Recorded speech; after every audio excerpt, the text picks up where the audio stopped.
सोनभद्र में आज मुख्यमंत्री योगी आदित्यनाथ ने दौरा किया। इस दौरान उन्होंने करोड़ों की परियोजनाओं का लोकार्पण और शिलान्यास किया। वहीं मुख्यमंत्री के आने के बाद कबड्डी और रस्साकशी के खेल का आयोजन हुआ। 60 वर्ष या उससे ऊपर के लोगों के द्वारा रस्साकशी के खेल का आनंद लेते हुए मुख्यमंत्री ने भी खूब तारीफ किया।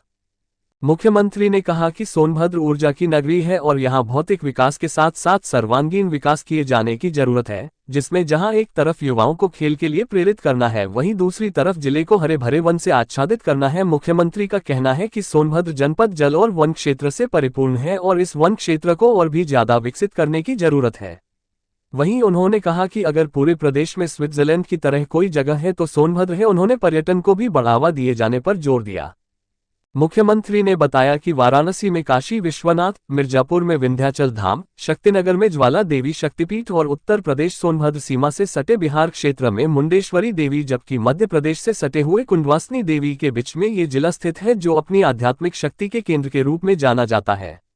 मुख्यमंत्री ने बताया कि इससे सटे एक काशी है और सोनभद्र गुप्त काशी है। मुख्यमंत्री ने बताया कि सोनभद्र जनपद प्राकृतिक संसाधनों से परिपूर्ण है। मुख्यमंत्री ने संबोधन के दौरान बताया कि यह सोनभद्र ऊर्जा की राजधानी है, जहां 12,000 मेगावाट बिजली का उत्पादन किया जाता है। इसके साथ ही उन्होंने जनपद सोनभद्र के बारे में बताया कि स्विट्जरलैंड से तुलना किसी की जा सकती है तो वह सोनभद्र जनपद है। मुख्यमंत्री ने बताया कि अंतर्राष्ट्रीय, राष्ट्रीय और कॉमनवेल्थ गेम में पदक लाने वाले खिलाड़ियों को प्रदेश सरकार की तरफ से सहायता राशि देने के साथ ही नौकरियां भी दी गई है। प्रदेश सरकार द्वारा 500 से अधिक नौकरियां ऐसे खिलाड़ियों को दी गई हैं। इसके साथ उन्होंने कहा कि खेल में भी करियर बनाया जा सकता है, इसलिए युवाओं को खेल के लिए प्रेरित करने की आवश्यकता है। विधायक खेल महाकुंभ की भी तारीफ करते हुए मुख्यमंत्री ने विधायक के इस पहल की तारीफ की। खबर जगत के लिए सोनभद्र से मनोज सिंह राणा की रिपोर्ट। खेल रहे थे, कितना अच्छा था। ये होता है समाज की जीवंतता, इससे बनती है। और ये प्रतियोगिता निचले स्तर पर प्रारंभ हुई, ग्राम पंचायत, न्याय पंचायत, ब्लॉक, और वहां से होते होते फिर यहां पर हुआ। और उसमें भी मुझे बहुत अच्छा लगा कि खेल कूद की प्रतियोगिताओं में यानी कुल 11,000, आप आश्चर्य करेंगे कि कुल 11,000 खिलाड़ी प्रतिभाग बने थे। 11,000। द्रोणाचार्य पुरस्कार, मेजर ध्यानचंद पुरस्कार, खेल रत्न पुरस्कार या खेल के क्षेत्र में पद्म पुरस्कार से सम्मानित होने वाले खिलाड़ियों को 20,000 रुपए प्रति माह हम उसे वित्तीय सहायता भी प्रदान करते हैं। वृद्ध, अशक्त और विद्याग्रस्त राज्य खिलाड़ियों को 4,000 रुपए, राष्ट्रीय स्तर के खिलाड़ी को 6,000 रुपए और अंतर्राष्ट्रीय स्तर के खिलाड़ी को 10,000 रुपए प्रति माह वित्तीय सहायता भी सरकार देती है। और प्रदेश का पहला स्पोर्ट्स यूनिवर्सिटी मेरठ में हॉकी के जादूगर मेजर ध्यानचंद के नाम पर हम लोग स्थापित कर रहे हैं। युद्ध स्तर पर वहां कार्य चल रहा है। बहनों और भाइयों, मुझे बताते हुए प्रसन्नता है कि सोनभद्र जनपद में हर घर नल योजना में से 3,951 घरों को कनेक्शन के सापेक्ष अब तक 2,53,537 घरों को यानी 81% घरों को हम कनेक्शन का कार्य पूरा कर चुके हैं और युद्ध स्तर पर इस कार्यक्रम को आगे बढ़ाया जा रहा है। कनहर सिंचाई परियोजना का निर्माण 3,394 करोड़ रुपए की लागत से कराया जा रहा है और परियोजना के जनपद सोनभद्र के दुग्धी ओबरा के 108 गांवों के लगभग 50,000 से अधिक कृषक परिवारों की 35,000 हेक्टेयर से अधिक भूमि को सिंचाई की अतिरिक्त सुविधा भी इससे प्राप्त होगी। और मुझे यह भी बताते हुए प्रसन्नता है कि जब मैं पिछली बार आया था, यहां पर संजीव गौड़ और यहां के हमारे जनप्रतिनिधियों ने कहा था कि वनाधिकार अधिनियम के अंतर्गत अनुसूचित जाति जनजाति के निवासियों को यहां पर पट्टा वितरण की कार्रवाई को और खतौनी वितरण की कार्रवाई को तो मुझे बताते हुए प्रसन्नता कि 16,000 से अधिक पट्टों को अब तक यहां पर वितरण करने का कार्य भी संपन्न किया जा चुका है। बक्का कुमारी ने के नेतृत्व की टीम ने विजयी बनकर के प्रतियोगिता जीती। बालिका में सोनू ने, कैरम में सुप्रिया सिंह ने, शतरंज में आयुष सिंह ने, दौड़ में सुमन ने, अंजुला ने, खुशबू ने और शतरंज में आयुष कुमार ने, यानी ये सभी लोग प्रतियोगिता में भागीदार बने थे। और अभी कबड्डी में और अमृत खेल में आपने प्रदर्शन आपके सामने देखा, जिनको अभी मंच पर सम्मानित किया गया। ये जनपद तो हमारे लिए अत्यंत महत्वपूर्ण है।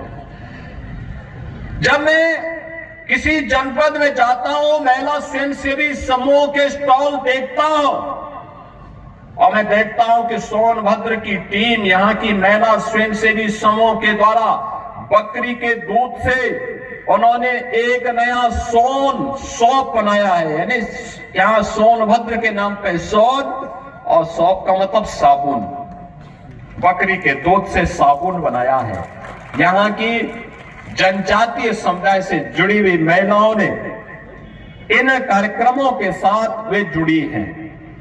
और भी अन्य तमाम कार्यक्रम यहां पर रचनात्मक तरीके से आगे बढ़ रहे हैं। मैं आज के इस अवसर पर जब यहां पर इतने रचनात्मक कार्यक्रमों को आगे बढ़ाने का काम किया, डबल इंजन की सरकार भी इन कार्यक्रमों के साथ जुड़ रही है। याद रखना, ये डबल इंजन की भाजपा की सरकार ने ही इस चीज के लिए प्रेरित किया, आदरणीय प्रधानमंत्री जी की प्रेरणा से, कि हर गांव में खेल का मैदान हो, हर ब्लॉक स्तर पर एक मिनी स्टेडियम हो और जनपद स्तर पर एक स्टेडियम हो। लगातार इस पर कार्य हो रहा है। सरकार उसको आगे बढ़ाने के लिए प्रतिबद्ध है। सरकार ने खेल कूद की गतिविधियों को आगे बढ़ाने के लिए भी तमाम प्रकार के गतिविधि कार्यक्रमों को आगे बढ़ाया है।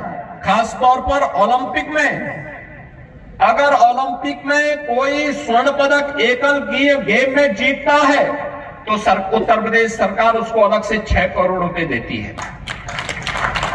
रजत पदक जीतती है तो 4 करोड़ और कांस्य पदक पर 2 करोड़ रुपए सरकार देती है। ओलंपिक योजनाओं का लाभ यहां उपलब्ध करवाया जा रहा है, चाहे वह किसान दुर्घटना बीमा योजना हो, किसान क्रेडिट कार्ड हो, किसान सम्मान निधि हो, या फिर अन्य तमाम प्रकार की योजनाओं के बीच धरती आबा जनजातीय ग्राम उत्कर्ष अभियान, प्रधानमंत्री जनजातीय उन्नत ग्राम अभियान के अंतर्गत भी जनजातीय बाहुल्य गांवों को विभिन्न आधारभूत सुविधाओं से संतृप्त करने का काम किया जा रहा है। और मुझे तो प्रसन्नता है कि अकेले सोनभद्र जनपद की 176 गांवों को इसके लिए चयन किया गया है। और इसमें अनुसूचित जनजाति के छात्र छात्राओं के लिए पीपरखाड़ कोन में एकलव्य मॉडल आवासीय विद्यालय का निर्माण भी कराया गया है। और अन्य ब्लॉकों को भी इसके लिए चयन की प्रक्रिया के साथ जोड़ने का काम चल रहा है। बहनों और भाइयों, मुझे प्रसन्नता है कि अब सोनभद्र तेजी के साथ विकास की प्रक्रिया के साथ जुड़ रहा है। यहां पर ग्लोबल इन्वेस्टर समिट में भी काफी बड़े पैमाने पर लोगों ने यहां पर रोजगार की, यहां पे 1,97,000 करोड़ रुपए के निवेश यहां के लिए अकेले, यानी 1,97,000 करोड़ रुपए के निवेश के प्रस्ताव सोनभद्र जनपद के लिए आए हैं। अगर ये सभी इंप्लीमेंट हो गए तो मान के चलिए कि 40,000 नौजवानों को नौकरी मिलेगी इससे। ये सभी कार्यक्रम यहां पर आगे बढ़ाने के काम हो रहे हैं। सरकार उनसे कहना चाहिए कि CSR का पैसा उन बच्चों के लिए जूते मोजे लेने के लिए, ट्रैक सूट खरीदने के लिए उसका उपयोग किया जाना चाहिए। स्टेडियम और मिनी स्टेडियम बनाने के लिए सरकार पैसा दे रही है।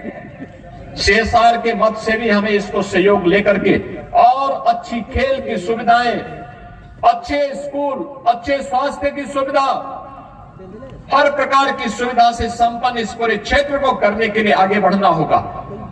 मुझे बहुत प्रसन्नता है कि आज ये कार्यक्रम इतना अच्छा यहाँ पे मुझे लगा, और मैं चाहूंगा कि न केवल यहाँ के अन्य मान्य विधायक गण बल्कि प्रदेश भर के सभी मान्य विधायक गण इस प्रकार के कार्यक्रमों को आगे बढ़ाएंगे। तो मान के चलिए कि अकेले उत्तर प्रदेश में हम 4 लाख खिलाड़ियों की एक भारी भरकम फौज खड़ी कर देंगे, 4 लाख से अधिक खिलाड़ियों का। बहनों और भाइयों, एक अच्छा प्रयास है। उमेश जी, मैं आपको और आपकी पूरी टीम को इसके लिए बधाई देता हूं। जिला प्रशासन ने इस पूरे कार्यक्रम में सहभागी बनकर के इसको और रोचक बनाने में योगदान दिया है। उस पूरी टीम को भी धन्यवाद देता हूं और विश्वास करूंगा कि सोनभद्र जनपद विकास के नित नए प्रतिमान को स्थापित करते हुए नई ऊंचाइयों को प्राप्त करेगा। आप सबके लिए प्रतिभाग करने वाले खिलाड़ियों का अभिनंदन, जिन्होंने पदक जीते हैं उनको बधाई, जो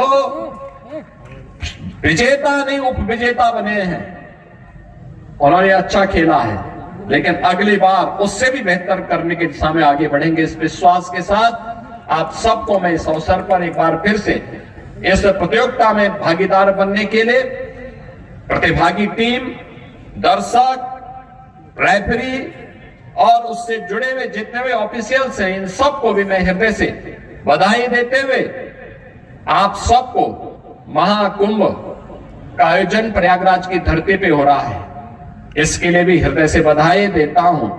और प्रयागराज त्रिवेणी में स्नान करने के लिए आप जरूर जाएंगे। आपके प्रति मेरी मंगलमय शुभकामनाएं। धन्यवाद। जय हिंद।